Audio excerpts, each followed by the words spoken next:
Levante su mano y diga conmigo: yo quiero hoy palabra de Dios que alimente mi corazón, que aliente mi espíritu y que me lleve de gloria en gloria y de poder en poder. Gloria. Muy bien, vamos hoy con un plan de escape. Hoy vamos a estar hablando acerca de un plan de escape. Es muy importante actualizar los planes de evacuación. Me acuerdo mucho cuando la pandemia, nosotros recién habíamos alquilado allí enseguida y resulta que nos pedían que tuviéramos un plan de evacuación, señaléctica, una cantidad de cosas, los extintores. Entonces hicimos un curso con los bomberos y nos explicaron cómo utilizar todo esto, cómo digamos, generar un plan en medio de una emergencia, una contingencia. Y evidentemente, pues por causa de este terremoto, pues tenemos que actualizar nuestro plan de contingencia en la iglesia. Pero no solamente desde el punto de vista técnico, lo físico, sino que a nivel espiritual también hay un plan de salida, un plan de escape para aquellos que están viviendo momentos difíciles, momentos de dolor, o quizá una vida alejada de Dios y necesitan escapar de la esclavitud del pecado o de la maldad. Y por eso es muy importante que hoy atendamos a la voz de Dios para que tengamos claro cómo Dios diseñó, diga conmigo, Dios ha diseñado un plan de escape, un plan de salida para que yo pueda ser libre. ¿Cuántos quieren ser libres siempre? Tenemos que vivir en libertad y por eso este plan de escape diseñado por Dios hoy lo vamos a mirar desde ese punto de vista también espiritual.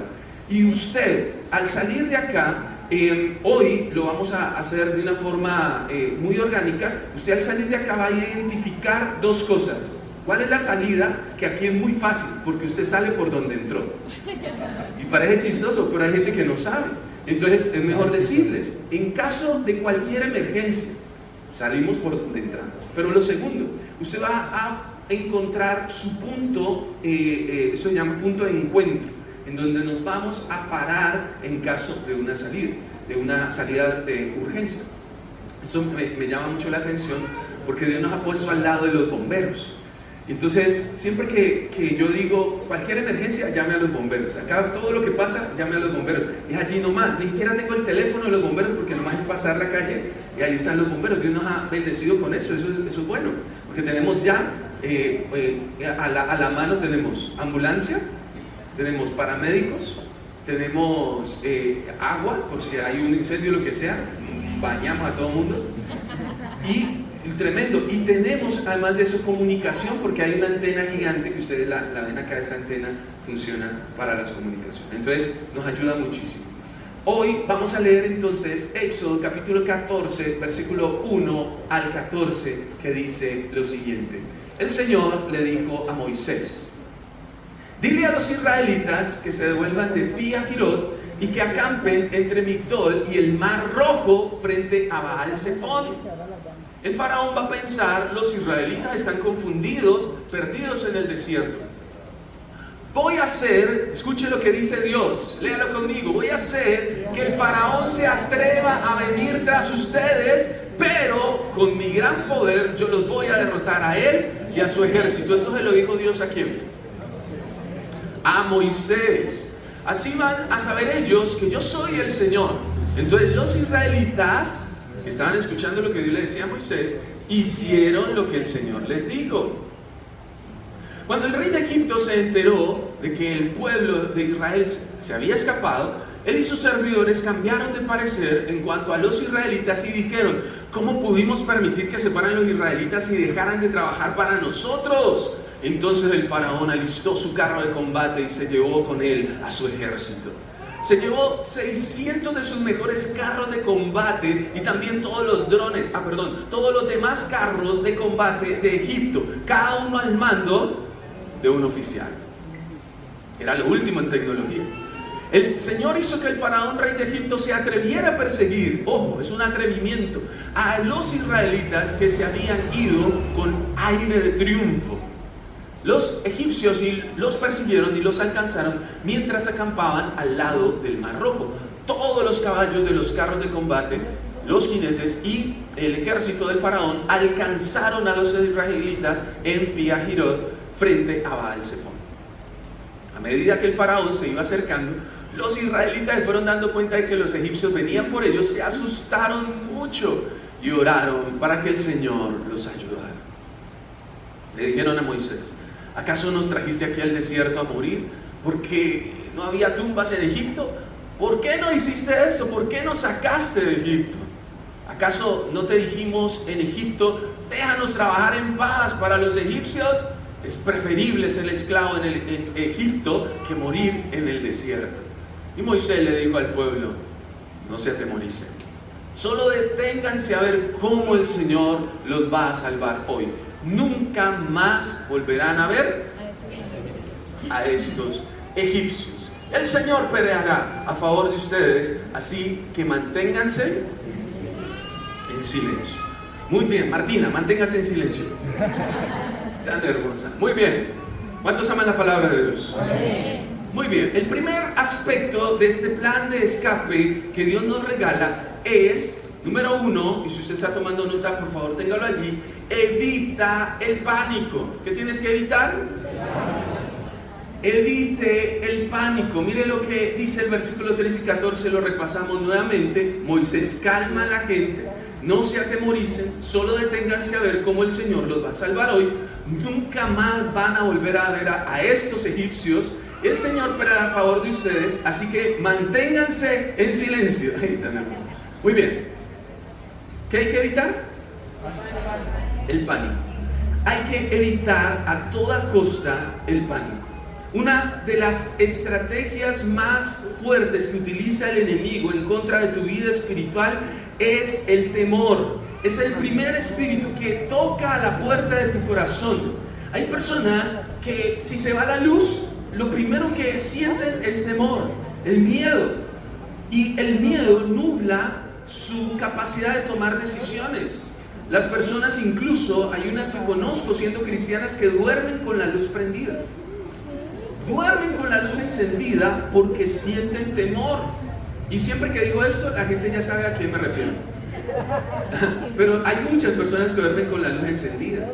Hay muchas personas que tienen temores fuertes y, por ejemplo, en medio de estas contingencias empieza a guardarse una idea de que algo malo va a suceder. Como una sensación, como que el ambiente se pone maluco y dicen: no, algo malo va a pasar. Y yo te digo, de parte del Señor, iglesia del Señor, hoy Dios te dice lo que Moisés le dijo al pueblo: no te atemorices, mira cómo el Señor va a actuar a favor de su pueblo y te va a libertar y te va a dar bendición, y Él va a actuar porque Él es el que ha enviado este plan a tu favor. ¿Cuántos dicen amén? Amén. Por eso, lo que usted tiene que comprender antes de ir a sacar conclusiones que te atemoricen es: ojo, Dios fue el que diseñó este plan. En el versículo 1 en adelante, el 2 en adelante, pero no lo tienes que poner, el Señor es el que planea esto y le dice al pueblo de Israel: ustedes salieron de Egipto, pero un momento, devuélvanse por aquí y háganle fieros. ¿Saben qué es hacer fieros, no? Provocar, ¿no? Háganle fieritos a los egipcios, porque yo tengo un plan para glorificarme cuando ellos los vean. Dios es tremendo, porque qué necesidad, ¿no?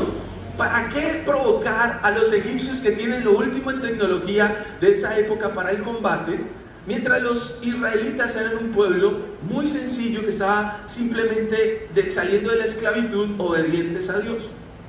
Y cuando ellos hacen este recorrido, esta vuelta, esta rotonda, y salen hacia el Mar Rojo, ahí es donde el faraón dice: ¿y esta gente qué? Ahí van, véanlos, ahí llenos del Espíritu Santo, haciendo la voluntad de Dios. Uy, no, esos nazarenos me caen mal, vamos por ellos, ¿sí? Porque fue Dios el que produjo esa emoción en el corazón duro del faraón. ¿Y por qué es importante caer en cuenta que fue Dios el que lo hizo? Porque Dios, escúcheme, a veces te hace pasar por situaciones que parecen críticas porque lo son, como esto que estamos viviendo, pero simplemente es porque Él tiene un plan para glorificarse a favor de tu vida. Él quiere hacer un milagro mayor. Ya era un milagro sacarlos de Egipto, con las plagas, con todo lo que sucedió, pero Dios es experto en mejorar sus milagros. ¿Aló? Si Dios ha sido bueno al dejarte con vida, al estar con tu casa completa, tu familia, todos quedaron bien, pues le quiero decir algo, mi hermano, esta semana Dios quiere mejorar ese milagro y quiere hacerlo mayor, y por lo tanto, no tengas temor. Uy, pero pastor, me va a tocar hacer esto y lo otro y va a ser difícil, pero el milagro va a ser todavía mayor y le vas a agradecer al Señor que lo haya hecho. Porque hay muchas cosas que se vienen ahora encima. El terremoto ya pasó, pero la reconstrucción también hace parte de lo que nosotros tenemos que experimentar.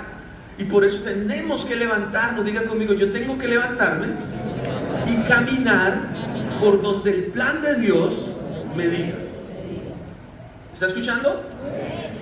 Imagínese un israelita que se quedó detrás del grupo, todos siguiendo a Moisés porque Dios les mostró el plan de evacuación y la ruta de salida y de escape, y él se quedó atrás. De esos cristianos que siempre llegan de últimos. ¿Conoce usted a alguien que siempre llega de último? Alguien incumplido, alguien que escribe, ya voy en camino, y no se ha bañado. Esa persona que se queda al fondo, siempre atrás, que siempre ahí. Ya llego. Ya llego, no, pero no dije gallego, dije ya llego. Ya le dicen así, Andrés, ya llego. Ojo, ese cristiano y se queda atrás, rezagado, y ve todo el grupo allá, y él dice, ¿y esta gente por qué se devuelve? Porque la gente que llega hermano, la gente que llega tarde siente que es muy inteligente. Dice, no, yo ahorro tiempo. Yo no es que llegue tarde, yo ahorro tiempo. Él dice, ¿para qué me voy a ir por allá a devolverme si por aquí llego más rápido? Oh, muy inteligente. Entonces él dijo, no, yo no me voy a ir por allá, me voy a ir por aquí, yo solo. Y cuando lleguen allá y me vean a mí que llegué primero, van a decir, uy, ¿cómo hiciste? Eres muy inteligente.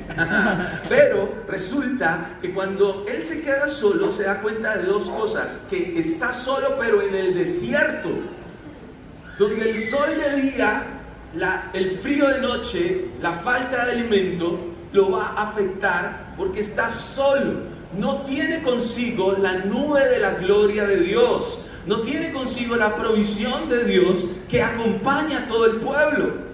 Por lo tanto, escúcheme, a veces el plan de Dios hace que te devuelvas un poco, pero te estás devolviendo, ojo, con el respaldo de Dios. ¿Está escuchando eso o no? No es lo mismo que usted llegue a la meta solo, sin el respaldo de Dios. Porque no importa si usted logra algo, lo importante es permanecer. ¿Lo importante qué es? Y la Biblia dice que separados del Señor nada podemos hacer. No podemos sino permanecer en Él. Hay personas que tienen afán por hacer algo, por cumplir un sueño, cumplir un proyecto. Hermano, no tenga afán. Simplemente dígale al Señor cuál es el siguiente paso. Diga conmigo esta oración: Señor, dime cuál es el siguiente paso. Y de pronto Dios te dice, da un paso atrás. Y usted dice, bueno, yo lo doy, no sé por qué, cuando pum, cae algo que le iba a caer encima. Y usted dice, ay Señor, gracias por darme esa indicación de que dé un paso hacia atrás. Es muy importante además que usted sepa que el temor hace que nosotros a veces corramos sin sentido. Alguien me decía también, entre todas las historias que he escuchado, a mí me gusta escuchar todas las historias porque todas son un testimonio tremendo de la protección de Dios. Y hubo una historia de una persona que decía que de los hijos que estaban en la casa había una hija que iba a salir corriendo a lo loco por la adrenalina, ¿no? El temor de ver todo que se estaba moviendo impresionante. La adrenalina te pone o a correr o te deja quieto, estático. Iba a salir a lo loco, entonces alguien la cogió y la hizo entrar en calma, porque si corre, como todos corren, ¿qué va a pasar? Pues una colisión. El temor hace que vayas por cualquier lado. Dios le estaba enseñando al pueblo, míreme acá por favor, Dios le estaba enseñando al pueblo que cuando tú sientas el temor, el miedo, que es una sensación normal sentirla, pero esa sensación te tiene que hacer inmediatamente reaccionar por donde está el plan de Dios. ¿Qué te ha dicho Dios que hagas? ¿Qué te ha dicho Dios? Me gustó mucho cuando fuimos a entregar al agua, que llevamos un hermano de otra iglesia. ¿Puedo decir la iglesia, cierto? No pasa nada. ¿Sí, cierto? No. ¿No? ¿Mejor no? ¿La digo? ¿Qué dicen los demás? ¿La digo o no la digo?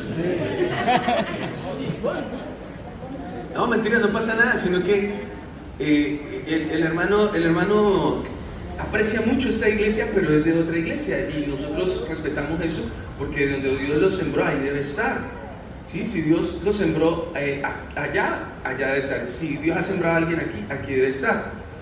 Pero tengo que hacer el comentario. ¿Por qué no digo que es de otra iglesia? Porque de pronto lo pongo en problemas, porque de pronto, la verdad, pues, no sé quién de aquí vaya y averigüe chismes y lo meta en problemas, aunque él pidió permiso, ¿no? Pero la gente cuando, uy hermano, hay gente que dice que yo soy su pastor, pero me tiene bloqueado de los estados.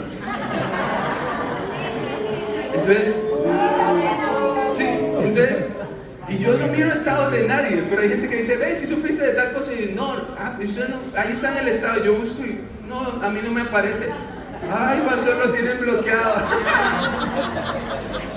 ¡Qué falla! Pero ese hermano que es nuestro amigo acá, conoce lo que estamos haciendo, él siente que aquí es un sitio donde también él puede sembrar para llevar, pero él decía, yo quiero ir con ustedes, entonces nos fuimos. Ese hermano tiene una chispa muy chévere porque todo el camino estuvimos quietos, 6 horas estuvimos quietos en un trancón por los derrumbes y todo eso. Entonces 6 horas, yo nunca había estado en un trancón tan largo, 6 horas, eso fue desesperante. Alcanzamos incluso, nos fuimos, volvimos a irnos, eso fue la locura. Almorzamos y toda en la carretera. Y él nunca perdió el ánimo, él decía, pastor, yo sé que vamos a llegar. Yo le dije, sí, pero si vamos a llegar mañana no me sirve, yo tengo cosas que hacer. Pero él decía, no, vamos a llegar. Y todo el tiempo tenía ánimo. Perdió el ánimo un poquito después del mediodía porque tenía hambre. Pero una vez que le dimos de comer, retomó la gasolina y no, vamos a llegar. Y cuando llegamos me abrazaba y me decía, pastor, sí, lo logramos, llegamos. Él estaba feliz de entregar esos mercaditos y poder ver a la gente y abrazarla y todo eso, estaba muy contento. Anoche hablé con él para saber cómo estaba y me dijo que estaba feliz. Pero este tipo de personas que tienen buen ánimo son las que nos indican el camino. Porque si usted tiene al lado una persona que le dice todo el tiempo, no, esto tan harto, no, esto para qué, no, devolvámonos para Colombia, no, devolvámonos por aquí, no, qué jartera, no, esto no va a funcionar, ¿qué va a hacer? ¿Qué va a pasar? La ruta que Dios te había trazado se pierde por falta de fe, de esperanza, por falta de paciencia. Porque Dios está contigo, pero necesita que usted le crea que ese es el paso a seguir. ¿Cómo se sentía Abraham cuando Dios le dice a Abraham, te voy a bendecir? Y Abraham todo negativo, no, ni hijos tengo para recibir esa bendición, ¿a quién se la voy a dar? Y Dios, listo, yo te la doy, yo te voy a trazar el camino, te voy a dar hijos, y a esos hijos más hijos, y te voy a multiplicar, y a través de ustedes voy a bendecir toda la tierra. Ese fue el plan de Dios, ¿no? Pero luego que le da el primer hijo, Dios le dice, dame tu hijo. Eso es un retroceso tremendo, porque ¿cómo así? Si Dios me lo dio, ¿por qué me lo va a quitar? Y muchas veces nosotros no entendemos, Dios me regaló esta casa y por el terremoto me la quitó, y eso ¿cómo puede ser de parte de Dios? Pero es que a veces el plan de Dios implica una evacuación, y la evacuación, el escape, implica a veces dar retrocesos, pasos hacia atrás, cosas que nos tienen que hacer pensar qué es lo más importante. Perdiste tu casa, pero no perdiste tu vida. Y la vida, hermano, es irrecuperable. La casa la puede recuperar, pero Dios te guardó y Dios te va a permitir tener algo mejor. Por lo tanto, tienes que evitar el pánico que hace que pierdas de vista el plan de Dios. Por eso en este punto, familia, yo quiero invitarle a que usted haga algo esta semana. Hágalo con su familia. Hable con su pareja, con sus hijos y pregúnteles cuál es el plan de Dios. ¿Para dónde vamos? Pregúnteles qué sienten que Dios tiene que hacer, qué decisiones tienen que tomar, qué cosas tienen que establecer firmes, que sean inconmovibles en su forma de vida. Y esa es la estrategia que Dios les va a respaldar. Una vez que usted evita el temor, la fe se adueña de tu plan y usted va a ver la gloria de Dios. ¿Estamos de acuerdo? Punto número 2. Inicie ahora sí la evacuación. Versículo 15 al 25. Dice lo siguiente, lea conmigo. El Señor le preguntó a Moisés, después de que Moisés le dijo, no se atemoricen, esperen que Dios va a actuar. Entonces Dios le pregunta, ¿por qué me pides ayuda, Moisés? Diles a los israelitas que continúen su marcha. Ahora tú levanta tu bastón, extiende el brazo hacia el mar y pártelo en dos para que los israelitas puedan cruzarlo sobre suelo seco.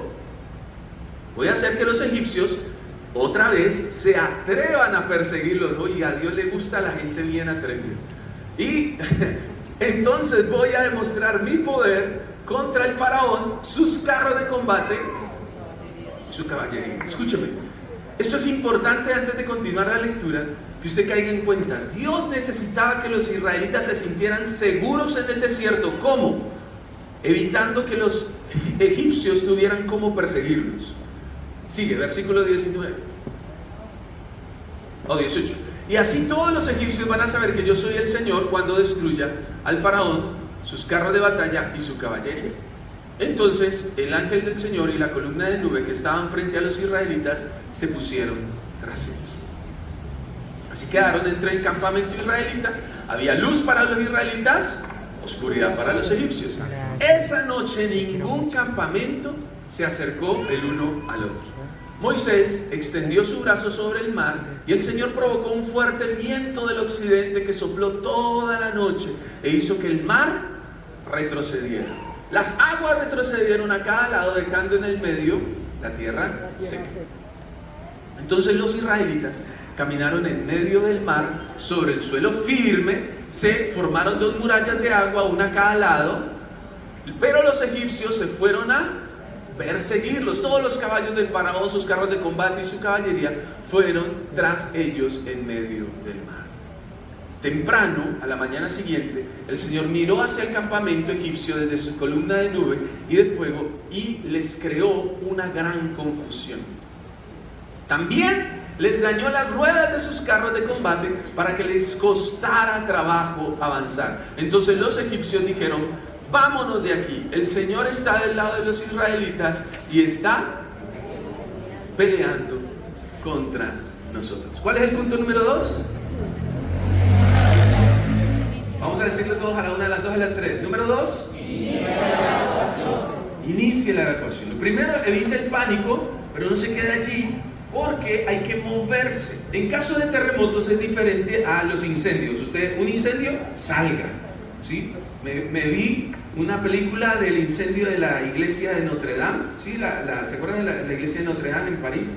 Y una de las cosas que la gente tiene que hacer ante un incendio es correr, o sea, salir. Pero en un temblor no, porque es probable que le puedan caer cosas, entonces la persona tiene que esperar y evacuar después del movimiento. Aunque uno queda tembloroso, ¿no? Uno queda tembleleque y uno no sabe si está temblando todavía o es uno que tiene el meneíto. Ahí, y uno va saliendo. Pero uno no se puede casi que dejar de balancear, es algo raro, ¿no? Hay gente que sintió el temblor como hasta ayer todavía estaba temblando. Inicia la evacuación, muévase, pero esta parte es interesante.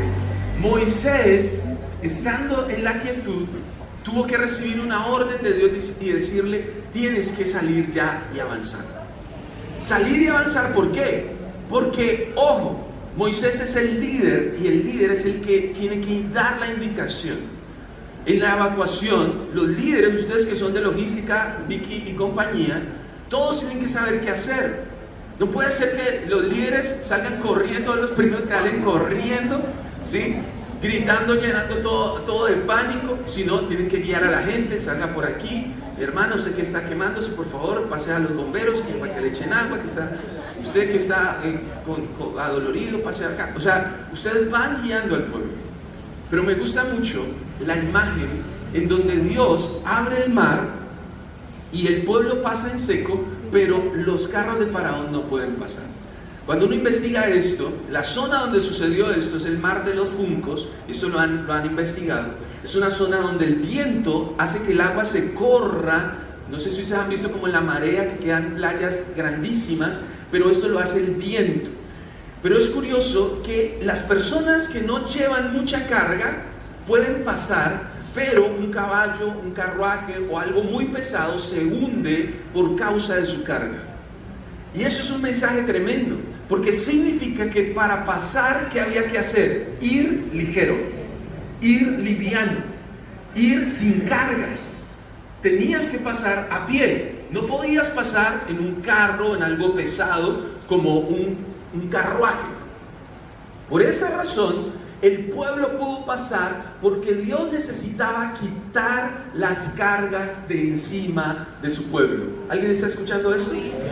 Escúcheme, si algo ha querido hacer el enemigo a través de la esclavitud, del pecado, de la maldad en contra de tu vida, es llenarte de cargas, de preocupaciones, de problemas. Satanás quiere que mantengas lleno, pesado de cantidad de situaciones que no te dejan poner la mirada en Dios y la confianza en Él para atravesar en seco tus pruebas. Pero si tú entregas tu carga a Dios, si tú te aligeras de todo ese peso, el Señor va a hacer un milagro, te va a pasar al otro lado, y es más, tus enemigos no podrán perseguirte porque ellos no confían en el Señor como confías tú. Y se van a quedar, y Moisés les dijo, estos egipcios que ustedes ven hoy, no los volverán a ver jamás. ¿Por qué? Porque el pueblo se libertó de sus cargas, fue libre. Lo que los hizo libres es el viento del Espíritu que mueve las aguas para que tú puedas confiar en el Señor. Y yo quiero que hoy nosotros oremos, que nosotros adoremos, que nosotros confiemos en el Señor. Familia, iglesia del Nazareno, yo les digo, tienes que confiar en que el Señor lleva tu carga.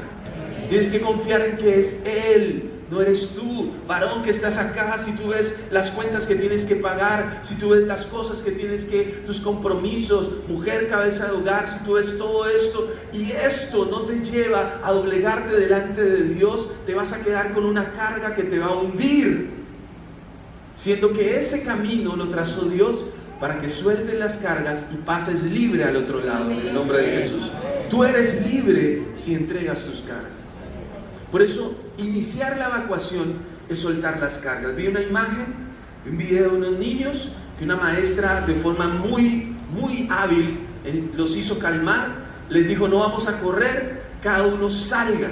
Y entonces los estudiantes iban a poner los maletines. Y ella les dijo, no, dejen los maletines, porque se pueden enredar, porque pueden caer. Suelten todo y salgan fila por fila y los evacúa fila por fila. Mi hermana es maestra y me decía que tuvieron que sacar a todos los niños, los que estaban en el segundo piso, los que estaban en el primer piso. Los últimos eran los de 11, porque sacaban primero a los pequeñitos, y los últimos eran los del grado 11, y los de 11 estaban paniqueados totalmente, porque además de que los dejaron de últimos, ¿cierto? Estaban en el lugar más alto y más lejano, y para poderlos sacar tuvieron que decirles, dejen todo, vamos, dejen todo, y uno por uno los maestros, los profesores fueron los últimos en salir. Dios está contigo todo el tiempo diciéndote, suelta tus cargas, suelta tus preocupaciones, suelta tu estrés, entrégame tus cargas, porque si no, no vas a poder salir por la ruta que te he planeado, porque te vas a hundir.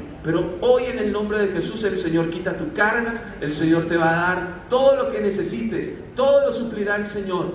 Nada, absolutamente nada te va a hacer quedarte en el desierto, en el nombre de Jesús. ¿Cuántos lo creen?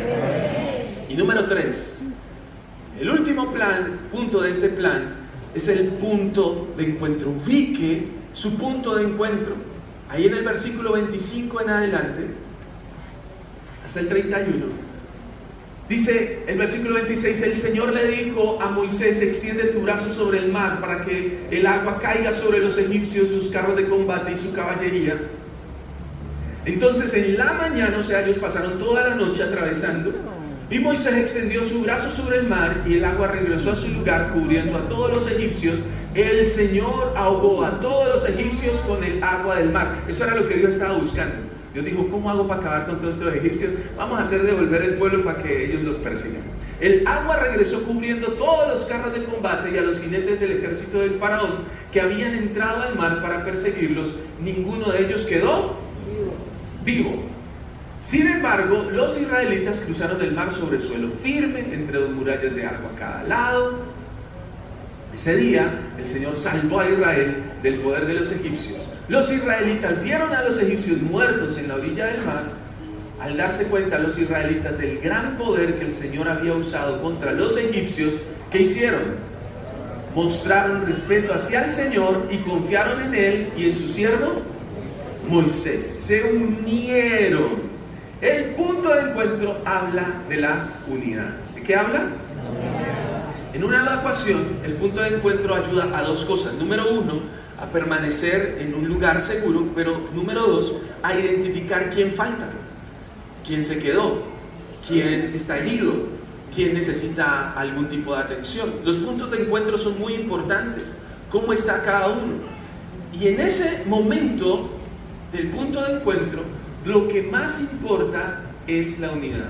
Hubo otra imagen que me llamó la atención. En un lugar de Manizales donde en medio del terremoto no había de dónde agarrarse, la gente se abrazaron entre ellos para sostenerse mientras todos se movían. Hicieron como una especie de rueda, de círculo, donde todos, el uno se apoyaba en el uno y el otro en el otro, y esto lo hicieron porque todo se movía. Y cuando todo se mueve, lo que vuelve a funcionar es la unidad. Yo les decía el jueves, conozco testimonios de personas que llevaban rato que no se hablaban, familias divididas por problemas del pasado, por situaciones que habían sucedido, situaciones graves. Pero este terremoto fue tan grave que ¿qué hizo? Los unió. Se pidieron perdón, lloraron a moco tendido, se abrazaron por horas. Usted sabe que un abrazo es muy importante. Un abrazado puede ser rescatado por ese abrazo. Hay gente que no le gustan los abrazos y yo los entiendo, pero yo vengo de familia abrazadora. Usted ha visto a Marcelo y a mí que nos abrazamos y nos quedamos ahí como media hora.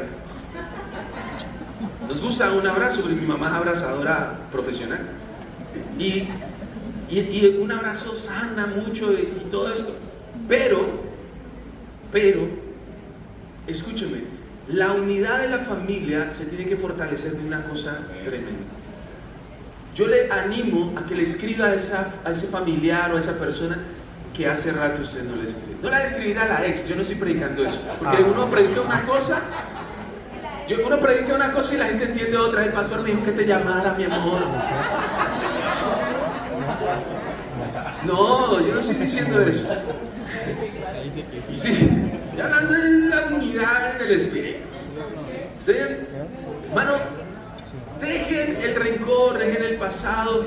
Me gusta mucho que ante la escena de la salvación del Señor, en el agua había muerte flotando, pero en la orilla había vida nueva. Es una vida nueva, una vida de libertad. Los que nos perseguían ya no están. El lugar de donde salimos ya ni siquiera es accesible. ¿Por qué? Accesible, ya dije. Accesible, ya estaba. Oh, gloria inaccesible. Por molestar, chiste. Ojo, ya ni siquiera es posible ir a ese lugar porque hemos sido libres de esto que el Señor ha hecho para que nosotros podamos vivir una vida nueva. Tenemos una vida nueva. Familia, si usted está aquí hoy, usted acaba de volver a nacer. Hace 8 días, si usted pudo contar el cuento, usted acaba de volver a nacer. ¿Qué vas a hacer con esa nueva vida que Dios te ha dado? ¿Vas a seguir igual, quejándote de las mismas cosas, haciendo mal las mismas cosas? Hermano, ¿por qué? Si es una nueva vida, una nueva oportunidad, es tu punto de encontrarte con Dios. Yo creo que todas las iglesias de Colombia deben estar repletas. Los que no ven sillas vacías es porque hay unos que están de viaje. Hay unos que todavía están de vacaciones. Están en Cartagena, ¿y dónde más? Hay unos. Sé que hay unos que están en Cartagena, en Estados Unidos. Pero las iglesias hoy deben estar repletas. El jueves vinieron gente que nunca había venido y yo les pregunté quién nos invitó al terremoto. ¡Ay, qué bendición! Es la gloria de Dios, es el punto de encuentro. Hermano, qué bendición, qué bendición. Dios está invitándote a su encuentro, y yo de una vez les digo, en octubre hay encuentro con Jesús y espero que el Señor haga un milagro a través de tu vida y puedas llevar gente que tenga un encuentro personal con Jesús, porque ese es nuestro punto de encuentro. Diga conmigo, Jesús es mi punto de encuentro. Ahí nos encontramos todos en unidad, y por eso yo quiero que hoy oremos, que le pidamos al Señor que nos guíe en estas tres cosas: evitar el pánico, iniciar la evacuación y ubicar nuestro punto de encuentro. Esta es la ruta. Yo quiero que oremos por esto y que le pidamos al Espíritu Santo que nos traiga bendición. ¿Cuántos aman la palabra de Dios? Denle un aplauso al Señor bien grande. Yo quiero, ponte de pie por favor, las personas que vinieron por primera vez.